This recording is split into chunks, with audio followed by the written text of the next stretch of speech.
내가 옷을 벗었으니 어찌 다시 입겠으며 내가 발을 씻었으니 어찌 다시 더럽히랴마는. 이제 이 성도가 하나님 앞에서 은혜를 받고 회개를 했죠. 옷도 씻고 그래 편안한 심령의 평안한 상태로서 이제 자기의 삶을 살아가는데, 내가 옷을 벗고, 지금 옷을 벗었다는 말은 뭐냐면은 내가 이제 편안하게 쉬고 있다는 뜻이에요. 밤에 여러분들이 잠잘 때 그냥 평상복 입는 옷들, 외출복들 다 벗고 편안한 옷을 입고 주무시잖아요. 그러니까 그 옷을 벗었다는 거예요. 그래서 옷을 벗었으니 어찌 다시 내가 외출하기 위해서 이 한밤에 내가 나가겠는가? 나는 이제 평안 안식 속에 들어왔으니 내가 또다시 뭐 분주복잡하게 살 일이 뭐 있나? 자, 요런 거예요. 그러니까 내가 발을 씻었으니, 내가 매일매일 살아왔던 자범죄, 그리고 내 삶 속에서 일어났던 많은 죄들을 내가 씻었으니 어찌 다시 더럽히랴. 그러니까 나는 이제 다시 더럽힐 필요가 없다. 이제 이렇게 이제 심령의 이제 모습을 가지게 됩니다. 자, 이거는 뭐냐? 이제 우리가 신앙 단계가 올라가면 마음이 심상해질 때, 그러니까 뭐냐면은 조금 나태해지는 때가 와요. 이제 사람들이 그렇죠. 저도 신앙생활 해보니까 어느 한 정점을 딱 통과하고 나면은 아유 이제 좀 편하게 하자. 이젠 좀 편하게 하자.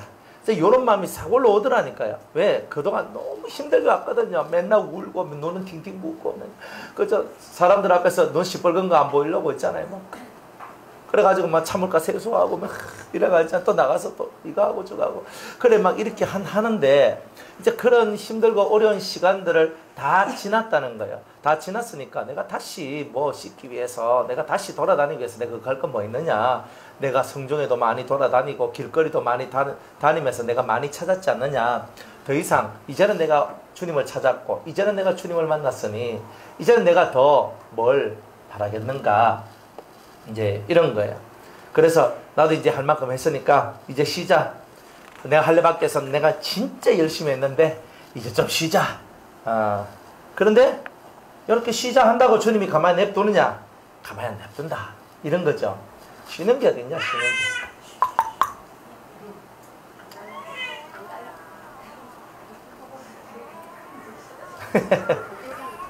게. 예, 30년 후도 해도 안 되네, 쟤는. 벌써부터 올라와서 이제 설교하려고 하는데. 예. 사람은 자고로 절해야 돼요. 예. 적극적으로 강대상을 정복하리라. 뭐 이런 거. 적극적으로. 이해지.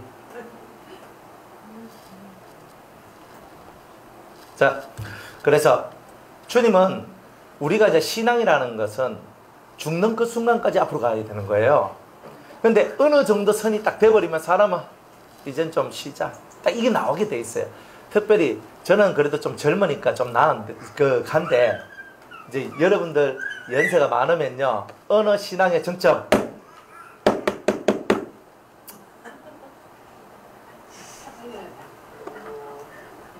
투지가 좋네. 그래서 어느 신앙의 정점이 딱 지나가면 어떻게 되느냐? 신앙이 딱 정점이 딱 지나가면 나이가 들면은 이만하면 좋카온. 딱 그게 나와요. 사람은요, 나이가 말해주는 게 있거든요. 근데 그 나이에 딱 묶여버려요. 묶여버려요. 그래가지고 앞으로 가야 되는데 내가 나이가 지금 이 정도 됐으니까 나는 이 정도면 됐다. 딱 그거 선을 꺼버려요. 그죠? 그렇습니다. 그래서 그런 부분들이 여러분들한테 나오게 될 것이다. 그리고 할례 정도 받으면요, 만사 이제 뭐 예수님 심어 됐는데 뭐 더 뭘 바라겠노? 놔두세요. 그냥 놔두세요. 괜찮아요. 지가 뭐 하겠노? 설교만 하면 된다. 그래, 이 심령 속에 그런 때가 딱 왔을 때, 그 다음에 4절에 나의 사랑하는 자가 문틈으로 손을 내밀매 내 마음이 동하여서 일어나서 나의 사랑하는 자 위하여 문을 열 때 몰약이 내 손에서 몰약의 즙이 내 손가락에서 문빗장을 듣는구나. 이렇게 얘기를 합니다. 이제 그렇게 이제 나는 좀 편히 쉬고 싶어요. 나는 이제 그만하고 싶어요. 그렇게 바위틈 낭떠러지 밑에서 기도하고 울면서 회개하면서 눈 퉁퉁 부어가면서 소리를 바락바락 질러가면서 제가 이렇게 했는데 이제는 그만하고 싶어요 라고 할 바로 그때에 바로 그때에 주님이 찾아오셔가지고 내 마음을 열고 주님이 들어오셔서 조용히 말씀을 하시는 거예요. 얘야, 너 여기서 그만둘래? 나하고 조금 더 가지 않을래? 주님이 이렇게 말씀을 하시는 거예요. 근데 그 마음에 내 마음이 동하는 거예요. 움직이는 거예요. 움직여서 이 마음속에 또다시 그 험난한 길을 걸어왔던 그 모든 시절은 옛날 얘기처럼 들리고 꼭 새로운 사랑이 시작된 것처럼 이 심령 속에서 주님을 향한 사랑이 또 확 올라오면서 그래요. 주님, 제가 이제 그만 쉬고 정말 주님 앞으로 제가 달려갈게요. 라면서 이제 그 문을 열고 자기가 닫아놓았던 그 문을 열고 바깥으로 뛰쳐나오는데 그때에 이 심령 속에 문을 열 때 몰약이 내 손에서 이 몰약즙이 뭐냐면 변치 않는 믿음이라 그랬죠. 요동치 않는 믿음이에요. 근데 이 속에서 그 주님을 향한 그 편치 않는 그 사랑의 마음들이 그 믿음들이 확 올라오면서 의지가 대단히 강해지는 그런 일들이 올라온다는 거예요. 사람이 뭘 일을 할 때 의지가 강하지 않으면 일할 수 있는 게 없지요. 그런 것처럼 내가 지금 옷을 벗고 편안하게 누워서 이제는 쉬어야 되겠다 하는 그 순간을 깨고 일어설 때 그 의지는 그냥 작은 의지 가지고 그 자리를 뚫고 일어설 수는 없다는 말이에요. 그러니까 이 속에서 하나님 하는 이 마음, 예수님 하는 이 마음이 이 심령 속에서부터 그냥 확 하면서 올라오게 되는 이런 일들이 있게 되더라는 거예요. 확 올라오는 거예요. 그러니까 여러분들 속에 이 심령이 확 올라오는 은혜가 있어야 된다는 거예요. 그러니까 이제 이거는 이제 할례 받고 난 다음에, 그죠? 이 속에서 예수님의 신부가 되고 난 다음에 이런 사건들이 꼭 일어나게 될 것을 얘기하고 있는 거예요. 그러니까 아가서를 듣는 사람들은요, 아, 내가 신부 되는 것이 끝이 아니구나. 난 이것만 하면 나는 땡 잡는 건데, 이것만 해도 내가 얼마나 좋은데. 근데 이 다음부터 하는 거는 뭐냐면은 여러분들이 수준을 높이는 거예요. 어느 수준까지? 예수님 수준까지 여러분을 높이는 일을 해야 되는 거예요. 그렇죠? 여러분들 신앙생활 하는데 여러분들 수준이 예수님 수준 같아요. 솔직히 딱 껴놔놓고 여러분이 여러분의 자신을 딱 봤을 때 내 수준이 예수님 수준하고는요, 천지차이. 이제 그런 것들이 보여지고 알아지게 되는 거예요.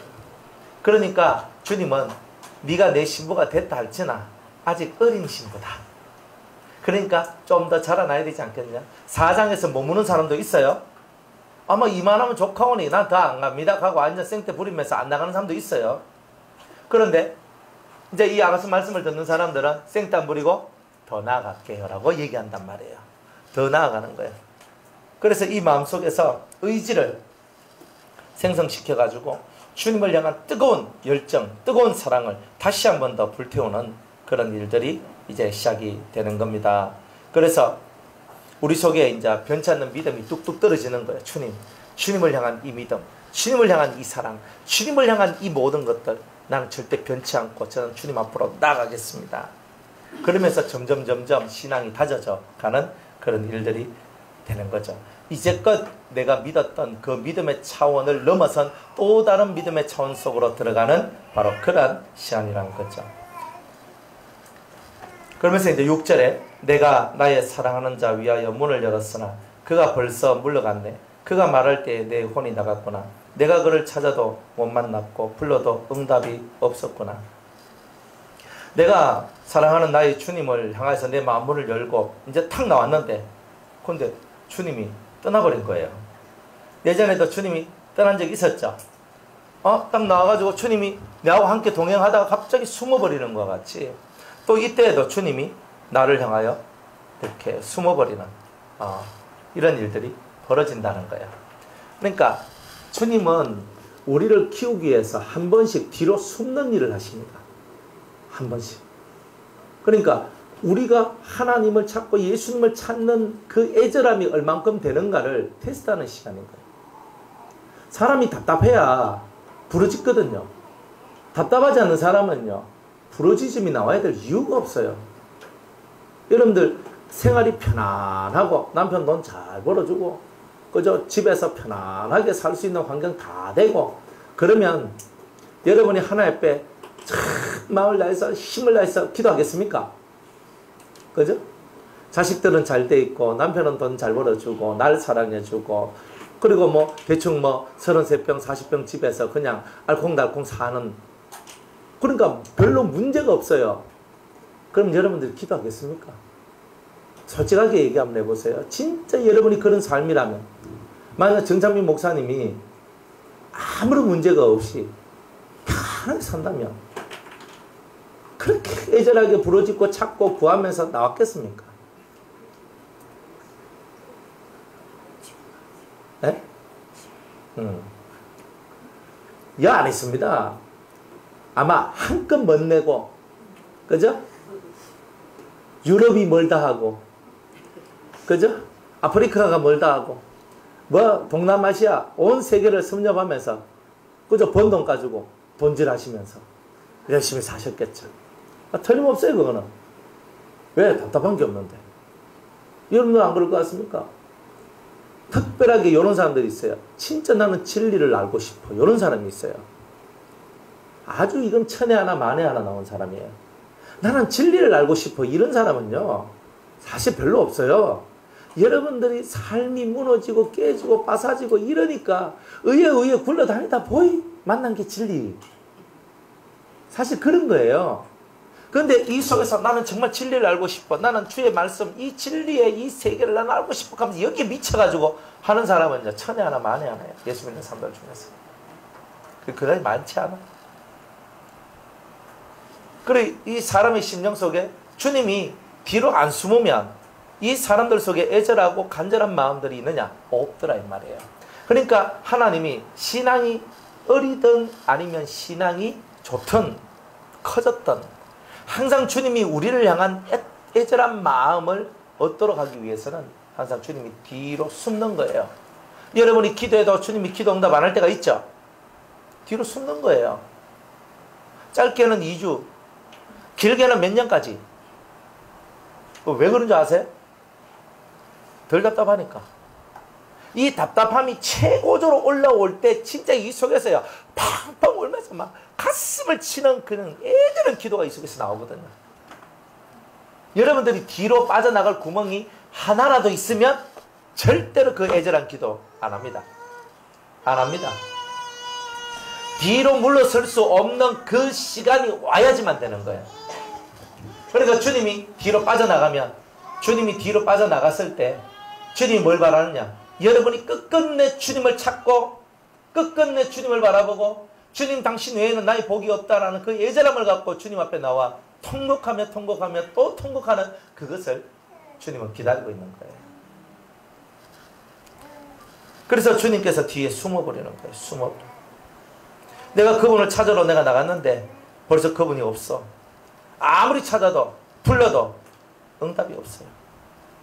근데 이런 시간이 오면 여러분 뒤집어지거든요. 지금은 기도하면 뭔가 보이고, 뭐 때로는 뭐 주님이 말씀도 하시고, 뭐 기도하면 뭔가 역사도 있고, 예? 그렇지요? 그런데 나중에는요, 정말 주님이 아무 말씀도 하지 않는 그때가 오는 거예요. 그러면 여러분은 어떻게 하실 거예요? 속이 심상해져 가면서, 그죠?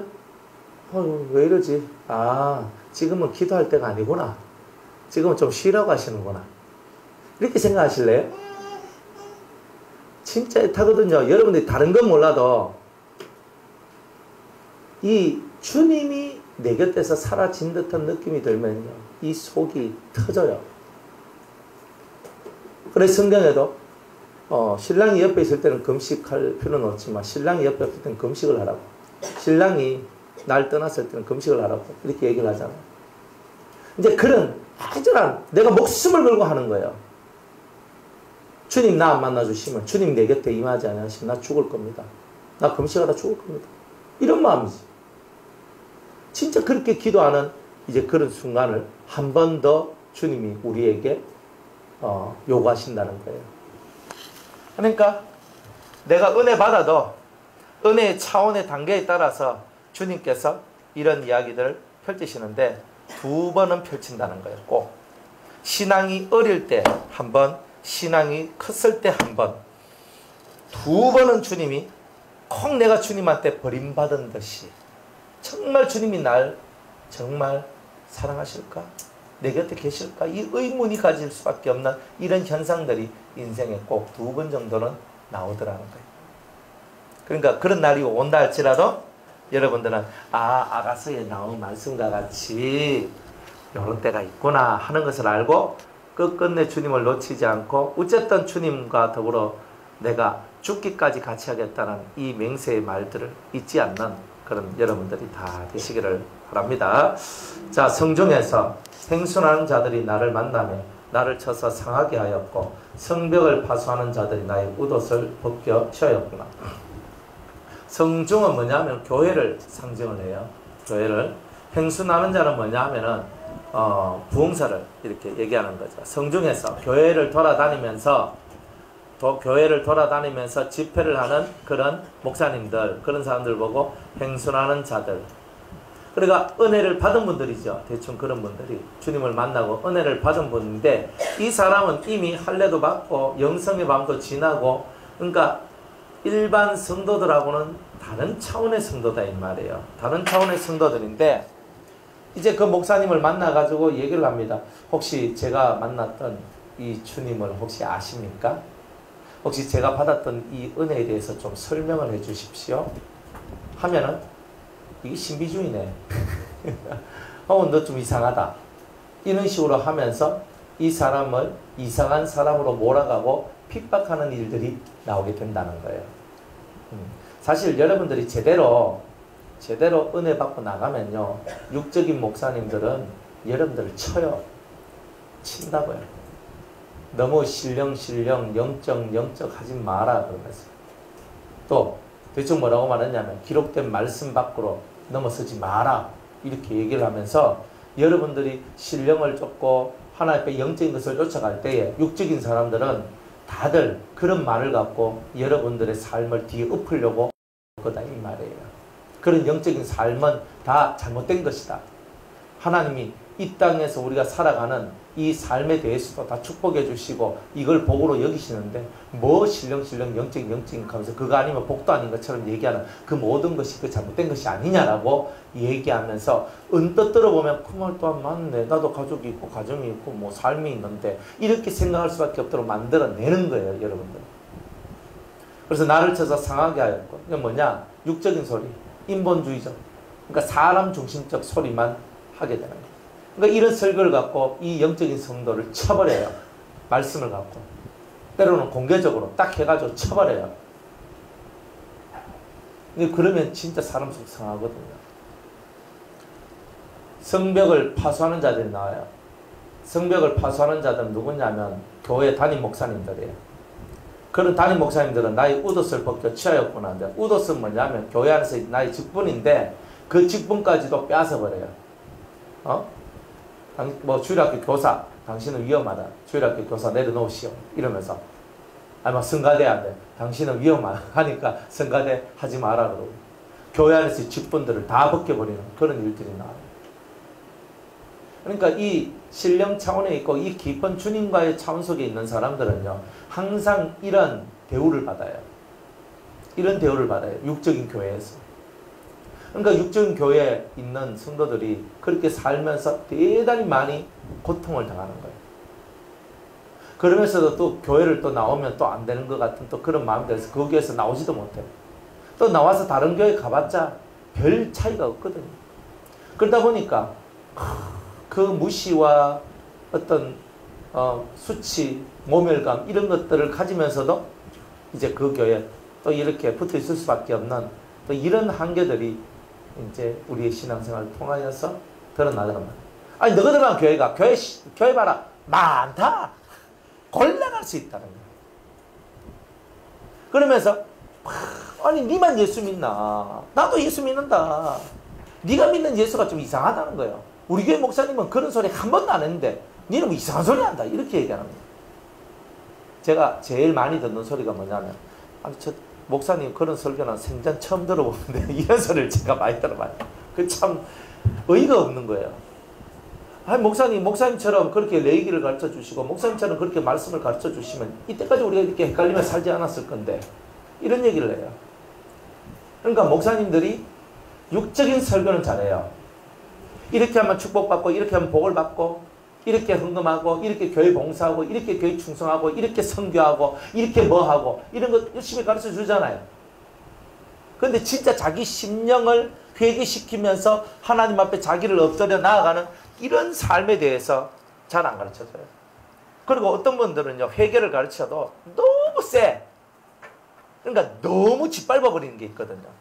그러니까 성도들이 그 밑에 견디다 못 견디가 다 뛰쳐나오는 거예요. 그러니까 이게 말씀과 성령의 조화로움 속에서 일어나는 그 마음의 그 깊은 회개들이 필요한데, 그런 것들을 만들어내는 데가 별로 없더라는 거예요. 지금 그런 실정이에요. 지금 여러분들 부산이나 뭐 제가 있는 뭐 대구나 뭐 이런 교회들, 지금 회개의 역사가 일어난다 이런 데는요, 저는 아직 들어보지를 못했어요. 옛날에 제가 80년대 90년대 초 뭐 이럴 때는요, 그런 게 있었어요. 야, 저 집회에서 정말 회개의 역사를 나고 정말 은혜가, 정말 성령의 역사가 철철 넘친다, 이런 건 있었거든요. 30년 전에. 지금은요, 목사님 말씀 잘 전하신다는 있어도 내가 거기서 깨지고 정말 회개하고 변화되었다는 이런 고백들은요, 그다지 많이 못 받아요. 그리고 사람들이 성령의 능력을 받아가지고 하는데도 그 성령의 능력이 거의 다 표면적인 능력이 많아가지고 사람의 이 속사람을 변화시키는 이런 것들을 잘 못해요.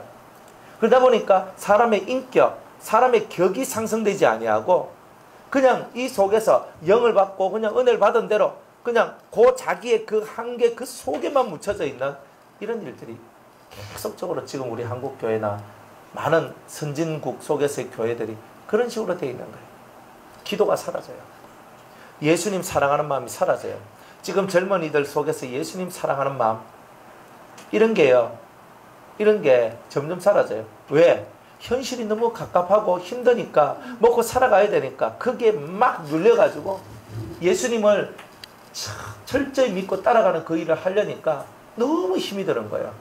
그래가지고 적당히 이제 타협하면서 살 수밖에 없는 그런 현실들이 지금 나오고 있다는 거예요.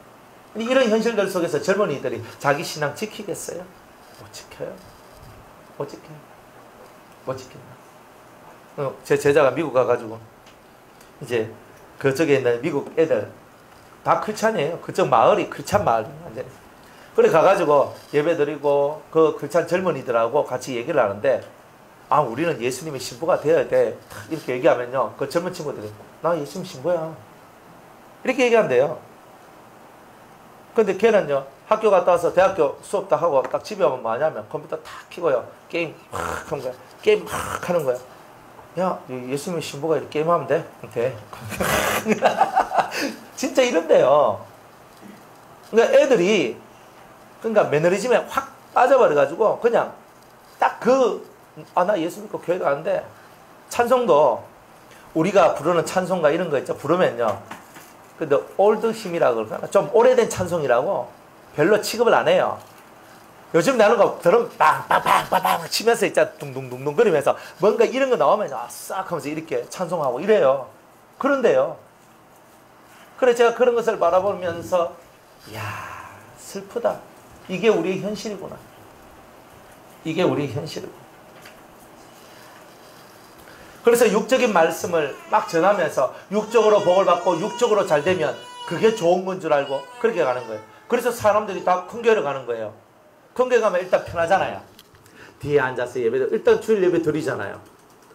뭐 크게 뭐 참석, 뭐 교회 행사나 이런 거 참석 안 해도 뭐 모르잖아요. 뭐 한 몇만 명 모여봐요. 몇천 명 모여봐요. 아니 뭐 그거 상관 안 하잖아요. 그래도 좀 큰 교회들은요, 그래도 이 구역마다 뭐 이런 거 조직을 잘 해가지고 조직적으로 관리를 해요. 담임 목사님하고 대화하는 거는 하늘의 별 따기고요. 거의 다 부목사님들하고 그래 하고, 부목사님 만나기 전에 조직의 그런 것들 안에서 막 이렇게 한다고요. 그러니까 딱 예배 시간 딱 끝마치면 별로 없어요. 그리고 조금 교회 열심히 있는 사람은 교회 프로그램에 참석을 합니다.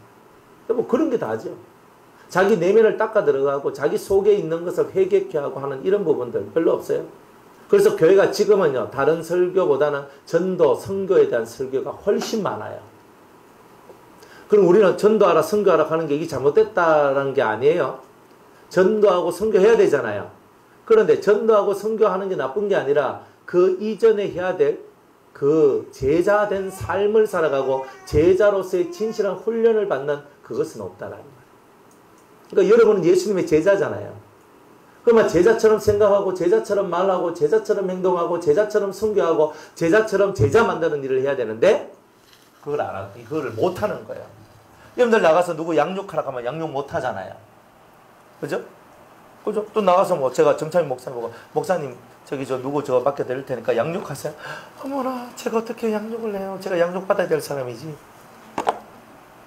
양육 못 해요. 여러분들한테 제가 양떼를 1인당 몇 명씩 맡겼다 쳐봐요. 여러분이 소목자가 되셔서 양들을 잘 치세요. 쏘가지 못한 사람들은요. 내가 너희들 목자거든. 너 위기질서 다 알지. 내한테 보고 안 하면 어떻게 알지. 같은 성도들이에요. 같은 집사예요. 근데 내가 앞에 세웠거든요. 그러니까 이 사람은 그거 권위로 여기고 막 눌러버리는 거예요. 이런 일들이 얼마나 많은지 봐. 예수의 모습은 없어. 예수의 모습이 사라진 거예요. 교회에 조직은 있는데 예수가 없고 교회 안에서 환영은 있는데 예수의 진리가 없는 거예요. 지금 그런 상태예요. 그러니까 교회가 인본적인 말씀들이 판을 치는 거예요. 그러니까 제일 사람들을 선동하기 쉬운 게 뭐냐? 선교예요. 구제예요. 맞잖아요. 선동시키는 거예요. 진리 안에서 여러분들이 진리 안에서 영원 사랑하는 법을 배우기 이전에 됐다 돈 갖다 바치고 외국에 교회를 세우고 학교를 세우고 우물을 파주고 뭘 해주고 그러니까 성도들은요 돈 좀 있는 사람들은 그런 거 하면서 마음에 부담감을 떨쳐버려요. 마음의 부담감이 왜? 내가 하나님 앞에 할 만큼 했다는 거예요. 그러니까 난 천국 갈 거라고 믿는 거예요. 이런 현실이 지금 우리 한국뿐만이 아니라 선진나라 교회의 모습이에요. 오히려 후진국은요 성령의 역사가 강하게 일어나죠.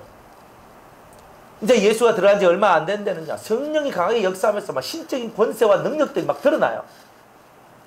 우리 한국 초대교회처럼 그런 데 능력들이 막 벌어지잖아요. 우리나라 부흥할 때 그 조영기 목사님 그 여의도 순복음 교회 그 엄청났잖아요. 막 기적이 나고 병이 고쳐지고 역사가 나고 그러니까 막 우르르 하면서 몰려들어가서 수십만 명이 모이잖아요.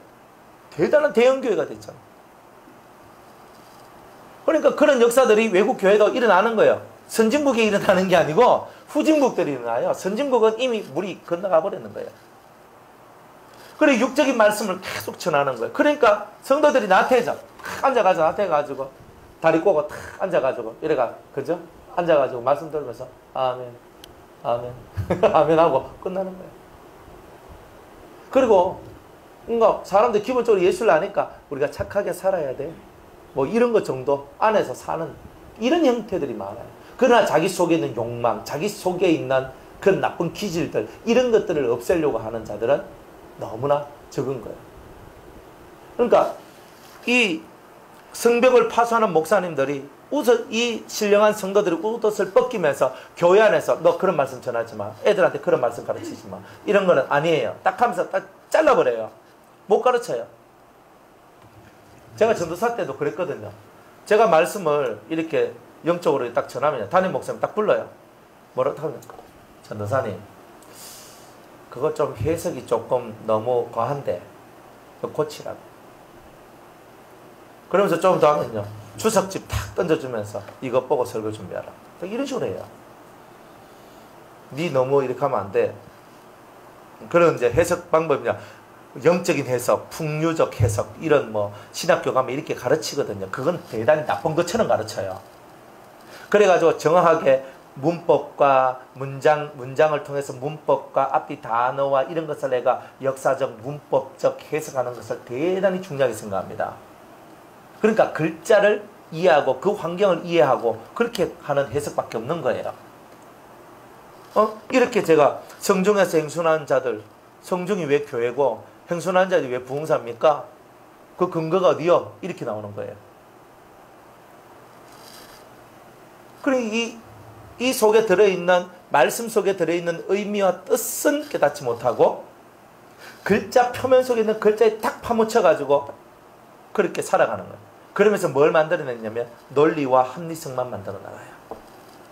그러니까 설교가 대단히 논리적이고 합리적으로 가요. 거기에 사람들이 묶여 들어가는 거예요. 그러니까 기도 많이 하고 별로 배우지도 못하고 기도 많이 해서 은혜 받고 신령한 은총을 받은 사람들이 거기서 말씀 전하면, 내가 주님께서 어제 말씀을 하셨는데 이래 하시더라. 그러면 애들은 듣고, 와 진짜 주님이 말씀하셨어요? 막 이렇게 하면서 그래. 근데 너희들 보고 이런 말을 전해주라고 그래. 얘들아 너희들은 요래요래 하고 요래요래 해야 된다. 이렇게 하는 거예요. 그러면 사실 대단히 계시를 받고 대단한 은혜를 받은 성도거든요. 그런데 교회에서 목사님이 그걸 다 발견하는 순간 탁 쳐버려요. 그런 거는. 교회에서 그렇게 하면 안 된다는 거예요. 그럼 교회에서 하면 어디 있어요? 법당에서 합니까? 교회에서 하면 어디 있어요? 그러니까 교회에서는 이런 거 하면 안 된다고 쳐버려요. 그러면서 직분을 박탈, 너는 교사할 자격이 없다. 넌 너무 신비적이고 너는 위험하다. 그러니까 아주 위험한 사람으로 만들어버려요.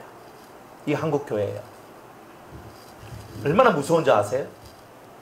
하나님, 예수님 당시에도 예수님을요 나사렛 이단으로 만들었어요. 예수님이 잘못했는 게 없잖아요. 바리새인도 제사장들도 알아요. 예수님이 잘못한 게 없다는 거. 단지 자기가 하나님의 아들이라는 거, 그거 건수 잡아가 예수님 매달았어요. 그런 거예요. 그러니까 신령을 버린 자들, 그들이 지금 현재 많은 교회에 담임 목사로 앉아 있는 거예요. 신령을 버렸기 때문에 신령한 성도들을 다 쳐버리는 현상들이 나왔다는 거예요. 그러니까 신령한 사람들도 문제가 있는 거예요. 신령 이렇게 하면서 자기는 안 바꾸고 이 속은 안 바꾸고 신령만 얘기하다 보니까 네 신령 얘기하는 니는 네 쏘가지를 못 보고 네 삶은 못 보고 이렇게 나오거든요. 거기서 딱 여기서 신령도 아무것도 아니네, 사람들이 이렇게 인식하도록 만들었던 거예요. 은사를 이렇게 좋아하고 은사 세계 속에서 나간 사람들이 대표적으로 그런 게 많아요. 은사하고 신령은 조금 차이가 있거든요. 그런데 그 은사를 받은 사람들이 되게 막대먹게 나간 게 되게 많았어요. 우리 한국교회에. 막말하고 안 좋은 소리, 완전 진짜 저주의 소리까지도 하거든요. 이제 그런 모습들이, 사람들이 그런 것들을 많이 겪다 보니까, 또 보통 기도원들이 이렇게 잘못된 어떤 그런 것들을 하다 보니까 어느 날부터 교회 목사님들이 기도원 금지령을 내리기 시작했던 거예요. 기도원 가지 마라, 교회 안에서 해라고. 그래서 교회에서 기도회를 만들고 여기서 기도하고 여기서 하라고 또 이렇게 또 하는 거예요. 근데 뭐 영성도 없고 은혜도 없는 사람들이 모여가지고 기도하니까 좋은 게 안 나오잖아요. 처음에는 기도 모임으로 시작하다가 나중에는 기도는 짧게, 그렇죠? 친교는 굵게 이렇게 가는 거예요. 그러니까 이러니까 교회가, 육적인 교회가 영적인 교회가 될 수가 없는 거예요. 교회에서 또 기도 많이 하는 사람들이 있거든요. 근데 옛날에는 밤에, 조금 큰 교회들도 밤에 정말 그 철야하는 그런 권사님들이 많았었어요. 지금은 권사님들이 철야를 안 해요. 우리 권사님들 철야. 뭐 그렇죠. 그래서 목사님들이 그렇게 나왔어요. 신학교에서 다 그렇게 배웠고. 그러니까 신학교에서 성경을 가르치는 게 아니라 신학을 가르쳐요. 성경을 연구하는 법을 가르친다고 하는데 그 법이 강해 설교부터 해가 무슨 설교, 나레이트 설교, 온갖 설교들이 다 있는데 그 첫날 만날 그런 설교도 영혼을 살리는 설교가 안 되는 거라. 자기가 자기를 못 살린 사람들이 어떻게 남을 살리겠단 말이야. 그러니 그런 거예요. 성령 체험하지 못한 목사가 강단 위에 올랐었다니까. 설교 잘해요. 성령 말씀과 설교를 얼마나 잘하는데요. 그런데 그렇게 진짜 입에 참기름 발라놨는 거예요. 설교를 얼마나 예쁘게, 얼마나 멋있게 잘하는지 몰라요. 사람 속에요 싹싹 다가 오도록 만들어요. 천재들이에요. 그런데 영적이지 못하고 신령한 것도 없고 영의 세계를 전혀 이해를 못해요. 방언도 못하고 예언도 모르고 할 수 있는 게 별로 없는 거예요. 영적으로는. 그러니까 하나님의 어떤 영적인 어떤 그런 세계 부분을 잃어버렸던 그런 사람들이 목사가 돼가지고 신령한 사람들을 교회에서 쫓아내기 시작했던 거예요. 그래서 지금 이 시대는요, 육적인 교회와 신령한 교회가 나누어져요. 나누어져요. 여러분들이 여기서 이렇게 기도하는 것처럼 이렇게 기도하는 데가 그다지 많지 않아요. 그렇게 기도를 한다고 해도 보면은 기도가 안 올라가, 위로. 여러분의 기도가 안 올라가고 그냥 여기서 그냥 끊기는 거예요. 끊기는 기도가 엄청 많아요. 너무 육적이라서 하나님이 안 맞거든. 그러니까 맨날 문제만 갖고 나오잖아요. 하나님을 알려고 하는 기도가 없고 예수님을 알려고 하는 기도가 없고 문제만 갖고 자꾸 나와서 문제 땅의 소리만 외치고 있잖아요. 그러니까 그런 말 듣고 있는 성도들도 맨날 땅땅땅땅 거리고 있는 기고. 안 그래요? 정신 차려야 되는 거예요. 그러니까 여러분이 기도를 해도 정말 하나님 마음과 뜻에 맞는 기도를 하면서 그 하나님을 어떻게 하면 내가 잘 섬길 수 있을까 하는 이 마인드를 갖고 기도든 찬양이든 예배든 무엇이든 그 세계 속에서 모든 것이 나와줘야 된다는 거예요. 근데 그렇게 안 되니까 교회가 사탄의 그 사역을 하는 장소가 돼버리고 사탄이 막 역사를 한다니까. 교회가 박살이 나고 깨지는 거예요. 그리고 제가 30년 전에 신앙생활 하면서 그때 성령이 역사한 거고요. 지금은 달라요. 그때는요, 조금만 기도하고 조금만 확 해도요, 진짜 역사가 막 일어났다니까요. 지금은요, 조금 해간 택도 없습니다. 지금은요, 막 매달리고 막 하면서 하나님 하면서 나가야 겨우 한 개 받아요. 그만큼 지금 성령의 역사가 줄어들고 있는 거예요. 그걸 여러분이 아셔야 돼요. 능력 너무 좋아하지 마세요. 너무너무 그런 세계로 빠지면 안 돼요. 항상 머릿속에는 진리로 채워져야 돼요. 그 진리가 성령의 역사를 올바르게 확 끌어내요. 그러면 일곱 영의 역사가 딱 나와서 진짜 여러분의 생활도 격이 있고 여러분의 삶이 격이 있는 격조 높은 삶이 되면서 다른 사람한테는 본이 되는 삶으로 딱 나가요. 그러면 아, 신령은 이게 진짜 신령이구나 하는 것을 가르쳐줘야 돼요. 그래야 사람들이 그 신령함을 사모하고 흠모하는 거잖아요. 그런데 우리의 신령함은 권세를 부리기 위한 신령함이 되고 사람들을 다스리고 지배하고자 하는 그런 신령함이 된다면 이거는 마귀가 통치하는 약육강식의 세상하고 다를 바가 뭐가 있느냐 말이에요.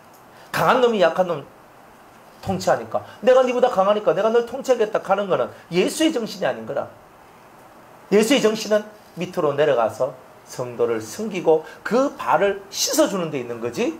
그래서 그들의 죄를 씻고 그들의 삶을 씻어주고 그들이 정말 하나님 앞에서 경건한 자가 되도록 만들어내는 그런 일을 하며 내가 당신의 디딤돌이 되어드리겠소라고 하는 그런 삶들이 우리의 삶에 만들어져야 되는 거예요. 저 같은 목사들이 그런 일을 해야 하는 거예요. 여러분들 사주는 음식 속에 파묻혀가지고 하고 오늘은 뭐 사주는 오늘 또 맛있는 거 안 해주시나 오늘 이 집에 가면 뭐 맛있는 거 해주겠지 이렇게 하고 있으면 이게 목회도 되겠냔 말이에요. 그래 우리가 이런 레파토리가 아니라 진짜 영적인 섬김, 영적으로 섬기고 영적으로 서로가 교통하고 교제할 수 있는 이런 삶들이 만들어질 때에 이게 진짜 하나님이 원하시는 그리스도 공동체의 모습이다 이 말이에요. 그래서 여러분들이 고통당하고 있는 거의 대다수의 문제가 영적으로 하나님하고 소통이 되지 않기 때문에 오는 그 부작용들이다 이래 보시면 됩니다. 주님하고 안 맞아. 싸임이 뭔가 안 맞는 거예요. 안 맞으니까 고난으로 여러분을 하나님이 다스리시는 거예요. 깨달으라고. 못 깨달으면 죽는 그날까지 그 고난의 틀에서 못 벗어나는 거예요. 그렇게 깨달으려면 말씀을 듣고 신령한 이해력을 받아야지만 깨달음이 오잖아요. 그러니까 여러분들이 그 이해력이 없이는 안 되는 거예요. 그러니까 하나님 앞에 엎드려서 주님 저에게 신령한 이해력을 주세요. 하나님 저에게 꿀을 먹여주세요. 영적으로 하나님 앞에 서기 위하여서 그렇게 울부짖으면서 제가 말씀을 깨닫지 못하면 내가 깨닫지 못하면 짐승과 같은데 저는 짐승 되기 싫어요 라고 부르짖는 거예요. 그게 너무 애가 타서 짐승 되기가 싫어서 그것 때문에 애가 타서 가슴을 치고 기도하는 그런 사람이 될 때에 여러분들이 이 세상의 모든 조직으로부터 벗어나 진정한 자유자가 될 수 있는 거예요. 그리고 여기 옷을 벗겨버려요. 깊은 은혜를 받고 진짜 주님을 사랑하는 사람을 2단 취급을 해요. 저도 2단 취급을 당했거든요. 제가 왜 이단 취급을 당했냐?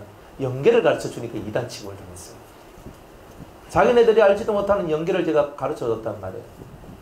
가르쳐 주고 은혜 받고 다 해도 나중에 저를 이단 취급하면서 동네방네 다니면서 저를 헐뜯고 저를 막 이렇게 끌어내리고 이런 일들을 하더라고요. 그래서 저는 아무 말도 안 했어요. 그냥 조용히 입 다물고 그냥 하나님 앞에 그냥 하나님 저들을 불쌍히 여겨달라고. 그러니까 사람들은 자기가 모르는 그 세계를 가르쳐주면 감사함으로 받든지 내가 모르는 세계니까 일단은 드러나보자 듣고 그렇게 하든지 그걸 갖고 난리를 치는 거예요. 사람들이. 얼마나 사람이요 야비하고 더러운지 몰라요. 이런 거예요. 그래가지고 저를 막 핍박을 하는 거예요. 얼마나 그렇게 하는데 너무 많아요. 근데 아랑곳하지도 않아요. 그래 너희들은 해라. 나는 나의 길을 가겠다. 하면서 좀 그리고 앉는 거예요. 나중 되면 다 알지. 시간이 지나면. 이 사람들이요 얼마나 자기들이 성령을 회방하고 있는지도 몰라. 이 성령 회방죄는요 구원이 사라져요. 함부로 말하다가 큰 잘못이 나. 그러니까 여러분들이 누구의 말을 할 때 그 사람이 어떤 사람인지 알고 얘기해야 되는 거예요. 그거 모르고 함부로 말을 했다가 그것 때문에 다 하늘로 내려오는 복들이 다 가로막혀버려요. 그러고 난 다음에 본 답이 있어요. 그 다음에는요 본인들도 몰라요. 대전에서 일어났던 일 하나만 이야기해 드릴게요. 대전에서 우리가 제일 처음에 이제 그 어떤 우리 집사님 집에서 우리 아까 왔던 이제 우리 조 집사님 집에서 예배를 드리다가 이제 이렇게 또 아는 또 목사님 하여튼 다 소개를 해가지고 그 목사님 교회 가서 예배를 드렸어요. 그래 예배를 드렸는데 처음에 잘 드렸어. 은혜도 받고 잘 갔다니까요. 그래 사람들도 이렇게 막 모이고 사람들이 그래도 잘 모였다니까요 그때. 그래서 딱 모여가지고 이래가지고 딱 예배를 드렸어. 예배를 드렸는데 이제 이 목사님이 이제 제가 하는 설교를 쭉 듣다 보니까 본인이 알고 있는 요한계시록하고 제가 설교하고 있는 요한계시록이 틀리는 거예요. 그러면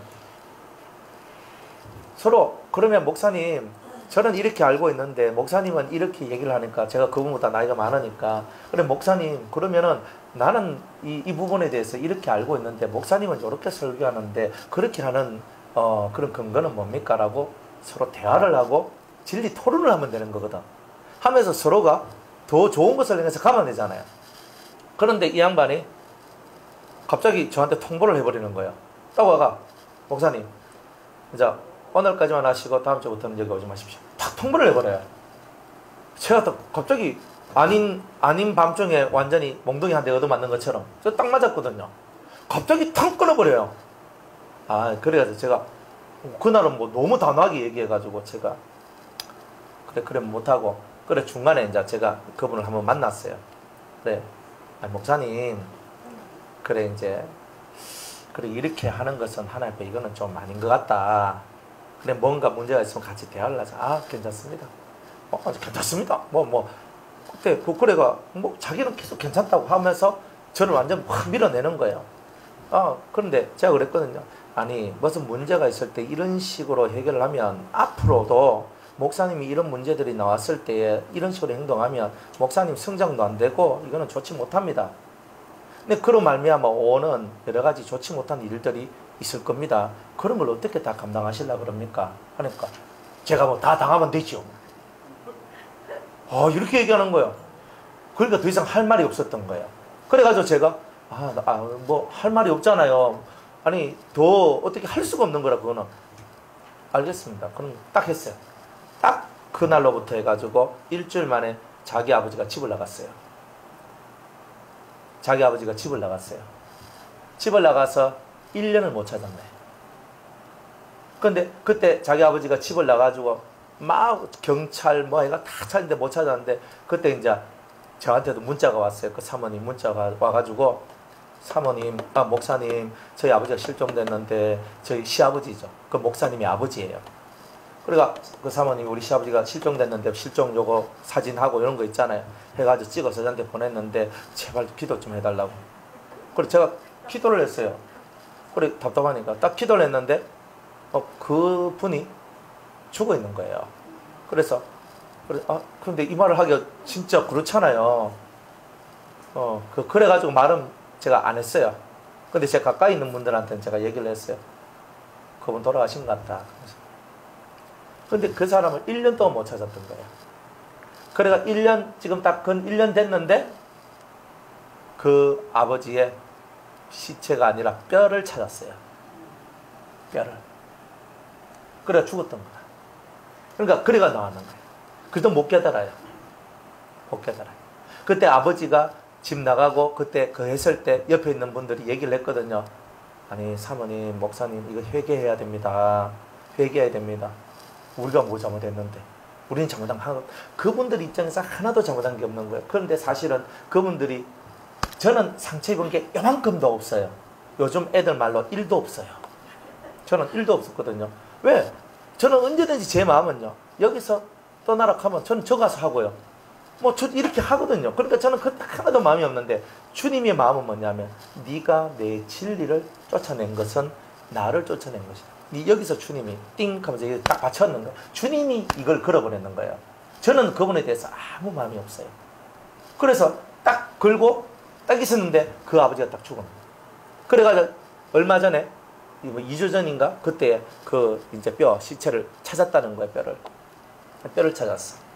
그러고 난 다음에 자기가 통보를 받았어요. 무슨 통보를 받았냐면은 그 교회, 자기가 지금 있는 그 교회 새로 있는데, 그쪽에 원래 있던 그 목사님이 있는데, 그 집 주인이에요. 그 되게 좋거든요. 되게 좋아요. 대전, 제가 가봐도, 참, 예쁘게 잘 해놨고, 괜찮은데, 20억에 그걸 팔려고 내놨어요, 지금. 내놓고, 원래 자기 2층하고 3층, 근데 예배당은 무료로 쓰고, 3층은 돈 이제 보증금 얼마 세를 주고, 이렇게 이제 하는데, 사택은. 이제부터 6월 말부터는 6월 말까지 당신이 나가든지 아니면 그 세를 주든지 지금 이렇게 되는데, 그분들은 세를 줄 형편이 안 되는 거예요.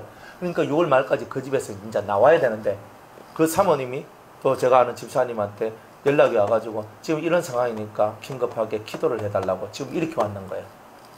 그러니까 계속 망하는 거예요. 그 집은 계속 망하는 거예요. 그러니까 사람들은 자기가 무슨 말을 해도 그 말이 무슨 말인지를 모르는 거예요. 그 말이 무슨 말인지 그렇게 나오는 거예요. 그러니까 옆에 있는 사람은 애가 다른 거라, 저 이야기는 어디서 문제가 되어서 시작됐다 하는 걸 이 사람들이 아는 거예요.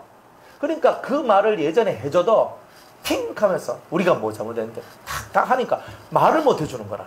그럼 말을 듣지도 않고.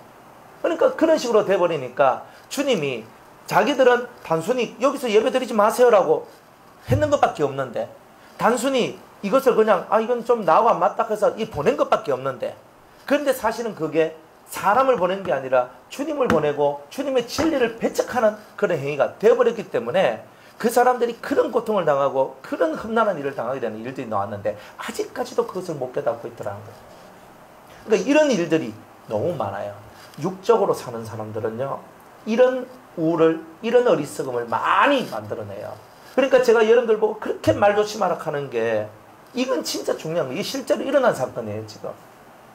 그러니까 이게 지금 제가 드러나 있는 거 속에서 한 가지를 제가 말씀해 드린 것밖에 없는 거예요. 이런 일들이요, 한국에 얼마나 많은지 아세요? 영적으로 본인들이 쓸데없는 말 한마디가 하나님한테 딱 걸려가지고 그 말 때문에 고난받고 그 말 때문에 자기들의 인생이 확 뒤집어지는 일들이 나오는 거예요. 승승장구 쭉쭉쭉쭉 올라가기는 어려워도요, 한번 꺾여서 팍 내려오는 거는 순식간에 내려온다고요. 근데 이런 일들이 벌어져요. 그러니까 여러분들이, 적어도 여러분들이 듣고 있는 이 말씀이나 이 진리가 하나님 앞에서 어떤 위치라는 것을 여러분이 깨달아야 돼요. 여러분들은 제가 뭐 이런 말 하니까 지 자랑하고 뭐 지 높다고 뭐 이런 얘기가 아니에요. 진짜 여러분들이 이것을 제대로 알면 여러분들이 내 생활이 거룩해지지 않으면 안 된다는 것을 철저하게 알게 돼요. 사람들 본인들이 복 못 받는 것은 제 탓이 아니에요. 제가 맨날 얘기하잖아요. 제가 못해서 여러분이 복을 못 받는 게 아니라 여러분의 쏘가지가 못 빠지고 여러분의 쏘가지가 준비가 돼서 복을 못 받는 거다라고 제가 허번날 얘기하잖아요. 저는요, 맨날 여러분들이 잘 되기를 위해서 얼마나 노력한 줄 아세요? 저 나름대로 대단히 노력하는 거예요.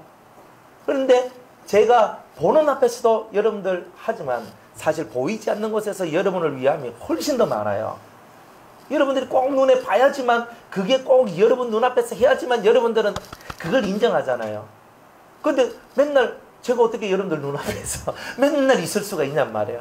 제가 없어도 제가 없는 것 이상으로 여러분들이 다 잘 될 수 있도록 모든 길들을 열고 그것을 만들어주고 그것이 잘 될 수 있도록 해주는 거예요. 그거를.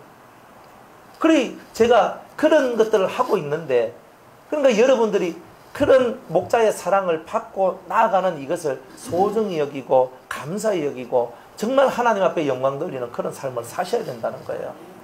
근데 그렇게 사랑받는 게 요즘 이 시대는요, 여러분들 쉽지 않습니다. 여러분들이 교회 생활 1, 2년 했는 게 아니잖아요. 여러분들이 그러니까 이 시대 속에서 육적인 목자를 안 만나고 그래도 영적인 목자를 만나고 진리를 모르는 목자를 안 만나고 진리를 아는 목자를 만났는 이 자체만 해도 여러분들은요 감사를 하셔야 되는 거예요. 이 감사를 강조하는 게 아니고 진짜 여러분들 마음속에 하나님 앞에 감사합니다. 진짜 이 감사합니다가 나와야 돼요. 돈 갖다 바치란 말도 아니에요. 진짜 여러분들 영혼 속에서 나오는 진실한 감사를 주님 하나님 앞에 감사를 올려드리는 이런 마인드가 여러분들 속에 있을 때에 여러분들은 이 육적인 사람들로부터 받는 고난에서 벗어날 수가 있어요. 이거 엄청난 얘기입니다. 여러분들이 조금만 신령하고 조금만 영적이 돼봐요. 일반 교회에서 여러분들이요 조용히 있어야 문제가 안 되지. 조금만 다다닥 끓이면 문제 딱 됩니다. 어떤 큰 교회는요 딱 이렇게 사람들이 순찰을 다 돌아요. 순찰을 딱 하는데 뭔가 조금이라도 이상한 행동을 하거나 이상한 메시지를 전하거나 우리 담임 목사님이 하지 않는 그런 얘기를 하면요 딱 해가지고 교회에서 당장 쫓아낸대요. 그런 일들이 있어요. 이렇게 큰 교회들은요 그렇게 하면서 자기 교회를 보호하거든요. 왜냐하면 신천지나 하나님의 교회가 막 설치고 있기 때문에 그걸 강화하는데, 그걸 강화하다 보니까 거기에 영적인 사람까지 다 딸려가지고 제명되고 쫓겨나가는 이런 일들이 벌어지는 거예요.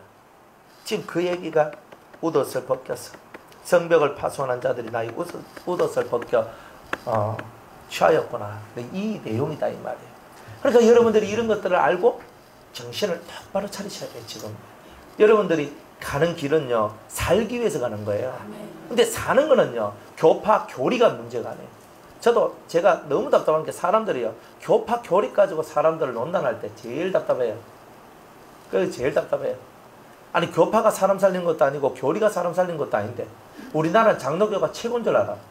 근데 세계에서 교단 크기로 말하면 감리교가 1번이고 침례교가 2번이거든요. 장로교는 6번 정도밖에 안 돼요. 그러니까 교세가 우리나라에서만 장로교가 있지 당장 미국만 가도 침례회가 훨씬 많아요. 감리교 침례회가. 그러니까 이 장로교인들은요 아나무인들이 얼마나 많은 줄 아세요? 그러니까 이 아나무인의 모습이 너무 많은 거라 사람들이. 그래 너무 이 장로교 하는 데서 진짜 신물이 올라올 정도예요. 그래 이 사람들이 감리교가 뭔지도 몰라. 장로교는요 우린 칼빈 이렇게 하거든요. 칼 들고 설쳐요. 진짜 골치 아프다니까. 칼빈이 칼 들고 제네바 개혁하면서 얼마나 많이 사람들 죽였는데요. 근데 성경 다 들고 믿어 안 믿어 죽여버리고 이렇게 했다니까요. 쉽게 말하면. 그러니까 그 칼빈의 후예가 되고 싶습니까? 차라리 저는 요한 웨슬레가 훨씬 나아요. 여러분들 요한 웨슬레 얘기는 살짝 들어봤지 그 사람이 어떤 삶 사는지 잘 모르죠. 여러분들 요한 웨슬레가 감리교 창시자인데 진짜 은혜 받은 사람이에요. 그 사람이. 칼빈도 은혜를 받았지만 칼빈 손에는 피가 많이 묻었어요. 그러니까 칼빈의 길은 항상 피가 많아요. 그리고 이 장로교는요 피가 많아. 피의 역사가 많다니까. 뒷담 많이 싸운다고. 그런데 이 감리교는 웨슬레가 사실은 대단한 신앙의 깊은 틀을 많이 마련해 놨는데 지금 후대에 있는 이 감리교 중에 진보적 감리교가 지금 득세해가지고 이제 그 요한 웨슬레의 진정한 신앙의 삶을요 많이 그것을 잃어버렸어요. 감리교가. 그런데 원래 이 감리교가 사실 대단히 좋아요. 진짜 오리지널 감리교는요 지금 제가 전하는 말씀하고 거의 흡사해요. 그러니까 오리지널이 중요한 거란 말이에요. 오리지널. 그리고 이 오리지널 원래의 근본 순수성 속으로 여러분이 싹 들어가면요 참 교단도 아무것도 아니고 교파도 아무것도 아니구나. 교단 교리들이 아무것도 아니구나 하는 걸 다 깨닫게 되는 거예요. 이런 것을 깨달아가면서 여러분들이 영혼의 자유함을 얻는 거예요. 그래서 어쩔 수 없이 한국 교회에 있으니까 교단에도 들어야 되고 교파에도 들어야 되고 막 이런 거잖아요. 그죠? 장로, 교하는 건 교파. 교단이란 말은 장로교 속에서 합동, 고신, 통합 이런 거는 교단이라 하는 거예요. 교리가 있어요. 각 교단마다, 교파가 아니에요. 교단마다 교리가 있어요. 교리가. 그러니까 이런 것들을 여러분들이 알고 예수 중심으로 살아가는 사람은 교단의 삶으로부터 교단 일색의 삶이 사라진다. 그리고 초교파적으로 교파를 초월한 삶을 살아가는 거예요. 그래서 이 교파도 좋고 저 교파도 좋은데 그리스도를 자기의 주로 고백하고 성령을 받은 사람들은 다 나의 형제다라고 믿고 그렇게 살아가는 거예요. 그러니까 1번을 뭘 보냐? 이 사람이 성령을 받은 사람인지 안 받은 사람인지. 성령 받았으면 내 형제인 거예요. 내 형제. 성령을 받았단 말은 하나님 앞에 은혜를 받은 사람이란 뜻이에요. 그 사람은 나의 형제인 거라. 근데 조금 못난 형제도 있고 좀 잘난 형제도 있듯이 안 그래요? 10손가락 중에 굵은 놈도 있고 얇은 놈도 있고 긴 놈도 있고 뭐 좀 이런 게 있잖아요. 그런 것처럼 주님의 하나님의 자식들 중에서 좀 잘난 자식도 있고 좀 못난 자식도 있지만 다 자식이란 말이에요. 그런 큰 마인드를 갖고 사람들을 대하는 거예요. 이런 마인드를 갖고 대할 때 교파, 교리에 매이지 않고 정말 진실로 형제들끼리 서로 사랑하는 진실한 사랑의 공동체가 만들어진다는 거예요. 그렇게 하시기 바랍니다. 그래서 이제 이런 신령한 성도들이, 은혜받은 성도들이, 할례받은 성도들이 다른 데서는 찍소리도 못하는 거예요. 왜? 이단 취급받고 이상한 사람 취급당하고 이제 그렇게 당하면서 예수님의 고난에 이렇게 동참하게 되는 거죠. 그렇게 당하는 거예요. 여러분들도 한번 당해봐야 알아요. 이단 소리 한번 들어야죠. 우리 오건 사람이 이단 소리 한번 들어봐야 되는 거예요. 네? 한번 들어봐야 여러분들 속을 알 수가 있어요. 여러분이 얼마나 강한지 안 강한지 알 수 있는 거예요. 근데 그거 두려워하지 마세요. 예수님도 이단 소리 들었는데 뭐 몇 가지 게 뭐 안 듣고 100일 일이 있어요? 예수님도 나사렛 이단인데 우리는요 망미동 이단입니까? 네? 하여튼 간에 그런 소리 뭐 좀 듣는다고 그게 뭐 대수냐 이 말이에요. 진짜 예수의 생명이 있으면 사람을 살리잖아요. 이단이 사람 살립니까? 이단이 뭔지 아세요? 마귀 새끼입니다. 성경에서 말하는 이단은 마귀 새끼예요. 마귀 새끼가 성령의 역사를 만들어내고 사람 살리는 일을 할 수 있어요, 없어요? 그거 하나만 딱 붙들고 있으면 여기가 이단인지 아닌지 아는 거잖아요. 그걸 못 깨닫고 살아가요. 답이 없는 거예요. 남들 하는 얘기에 휩쓸리지 말고 항상 하나님을 쳐다보란 말이에요. 제가 여러분들한테 가르치는 게 내한테 뭘 갖다 바쳐라 갑니까? 나한테 맛있는 거 사달라 갑니까? 내한테 뭐 하라 갑니까? 정말 하나님을 사랑하고 그리스도를 사랑하고 예수의 신부가 되라고 쏘가지를 고치고 일곱 악성을 없애고 여러분들이 진짜 거룩한 사람 되라고 제가 가르치는 거잖아요. 제가 이다이면 다른 사람은요 사탄입니다. 이거는 제가 이다이면 나머지는요 3단, 4단, 5단, 6단, 7단, 8단 다 나옵니다. 여러분들이 진리의 세계는 정확한 거예요. 그래 여러분들이 어쨌든 간에 웃옷을 벗겨가지고 여러분들이 직분이 박탈당하는 그런 일들이 벌어진다 할지라도 주님 가신 길 내가 걷는구나. 골고다의 길을 내가 걷는구나. 이렇게 하시면 돼요. 그러니까 지금은 신학교가 마귀 사상 전파하는 곳이 됐어요. 그래 신학교 가기 전에 제대로 영성훈련, 진리훈련 안 받고 신학교 가면 다 박살나는 거예요. 사실은. 첫언에 받아가지고 신학교 가서 뭐 하는데? 가서 뭐 배우는데? 배워봐요. 제가 들어갈 때 탑으로 들어갔잖아요. 들어갔을 때 1등도 해보고요. 전교 1등도 해본 사람이에요. 들어갈 때도 1등하고 똑똑하단 말이에요. 열심히 공부해가지고요. 책 많이 봤어요. 많이 해봤어요. 다. 여러분들 뭐 제 공부도 안 하고 뭐 세상으로 아니에요. 학위도 있지요. 뭐 할 만한 거, 가질 만한 거 세상에서 가질 수 있는 건 가져봤잖아요. 제가 박사학위 딸라 그러니까 주님이 하지 말래. 하지 말래. 그래 안 한 거예요. 제가 못 따서 안 한 거 아니고. 얼마든지 다 할 수 있는 거예요. 제가 모질해서 못 하는 게 아니거든요. 그런데 주님이 그거 하면 안 된다는 거예요. 그럼 네가 네가 세상의 이름으로 하는 게 아니다. 예수의 이름은 그런 게 아니라는 거야. 딱 그냥 제가 공부하는 신학교 졸업하면 딱 공부하는 그 선에서 딱 멈추도록 만드시는 거예요. 그래가지고 저는 정식 학교 나와가지고 정식 학위를 갖고 정식적으로 다 교단에 그걸 다 밟은 사람이거든요. 그냥 군소신학도 아니에요. 정확한 교단에 그걸 다 밟았어요. 그런데 주님이 거기서 나오라는 거예요. 그런데 묻혀있지 말라는 거예요. 목사들 세계 얼마나 더러운 줄 아세요? 진짜 말을 못해요. 더러워가지고. 치사해가. 그래서 주님이요. 제가 그 세계 속에 있다가 아이고 더러워라. 진짜 더러워라가 나왔어요. 그래서 제가 목사들하고 교제를 딱 끊었어요. 벌써 끊은 지가 지금 한 몇 년이 돼요. 이거 싹 끊어버렸어요. 그러니까요. 속이 편해요. 그전에는요. 목사들이요. 진짜 먹잖아. 근데 할 수 없이 또 제가 목회를 하다 보니까 교단이라는 것도 생각해 봐야 되고 자꾸 이런 것이 나오는 거예요. 그래서 제가 슬퍼요, 사실. 많이. 여러분들 위해서도 그렇고. 그래서 여러분들도 보호받게 해드려야 되고. 그러니까 이제 그런 부분들 때문에 제가 많이 고민을 하고 있는 거예요. 그래서 어쨌든 간에 여러분들이 뭘 하시든지 간에 진짜 배교는요, 항상 고독한 거 이걸 알아야 돼요. 진짜 배교는요, 누가 알아주잖아요. 겉으로 알아준다? 아니에요. 이용해 먹거나 아니면 쓰다가 버려요. 그게 이 세상의 모습이라는 걸 아셔야 돼요.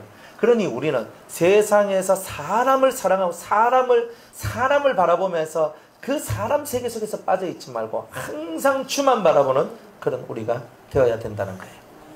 꼭 웃옷을 벗겨 취하였단 말이 로마 군인들이 예수님의 겉옷을 빼앗아서 취한 것과 같이 오늘 우리의 웃옷, 직분도 그렇게 빼앗아 취하는 그런 일들을 하게 될 것이다. 이런 겁니다. 8절에 예루살렘 여자들아 너희에게 내가 부탁한다. 너희가 나의 사랑하는 자를 만나거든 내가 사랑함으로 병이 났다고 하려무라. 참. 이 성도는요. 지금 주님이 떠났죠. 주님이 떠나니까 영적으로 대단히 공고한 상태예요. 그런데다가 목사님들한테 찍히가지고 오만상 두드러 맞네. 육적으로도 콤핍하고 정신적으로도 콤핍하고 영적으로도 콤핍하고 이 영육간에 다 콤핍한 상태가 와버린 거예요. 얼마나 슬퍼요. 그래서 이 사람이 성도들한테 예루살렘 여자들은 누구예요? 거룩한 사람. 그래도 진리를 찾고 은혜 안에 있는 그 성도들한테 기도를 부탁하는 거예요. 사랑하는 거룩한 성도들이요. 내가 당신들에게 부탁합니다. 당신들이 기도하다가 내 주님을 만나거든. 예수님 만나거든. 저기에 망미동에 변화산 교회 나오는 윤순정 집사라고. 그 윤성령 집사가 예수님 때문에 상사병이 걸려가 죽을 지경이 됐다고 말 좀 전해주시오. 지금 이 말하고 있는 거예요. 예수님한테 내가 당신 때문에 내가 죽게 되었습니다. 내가 당신이 내 곁에 있으면 내가 이 모든 환난과 어려움을 내가 다 이겨낼 건데. 지금 얘기하는 거예요. 그러니까 얼마나 이 마음속에 주님이 그리워졌을까. 주님을 만나거든 내가 상사병이 걸려서 정말 주님을 만나지 못해 내가 죽을 것 같은 모습 속에 죽을 것 같은 내 자신이 되었다라고 제발 좀 전해주시오. 내가 다 죽게 되었어. 이렇게 얘기하는 거예요. 이 성도의 마음이 이해가 됩니까? 정말 주님 앞에서 내가 영적으로 마음적으로 내가 육적으로 막 공부해지고 이 콤핍한 상황 속에서 정말 이해절한 마음을 갖고 옆에 있는 내 신앙의 동료한테 그 거룩한 동료들한테 얘기를 하는 거예요. 제발 나를 위해 기도해 주시오. 나는 살기를 원하는데 내가 이렇게 죽을 지경이 됐는데 내 주님이 나를 찾아오면 살 것 같은데 내 주님이 나를 찾아오도록 제발 나를 위해 기도해 주시오. 정말 이만큼 이렇게 이 사람이 확 내려간 거예요. 그러니까 얼마나 이 성도가 공부하던가.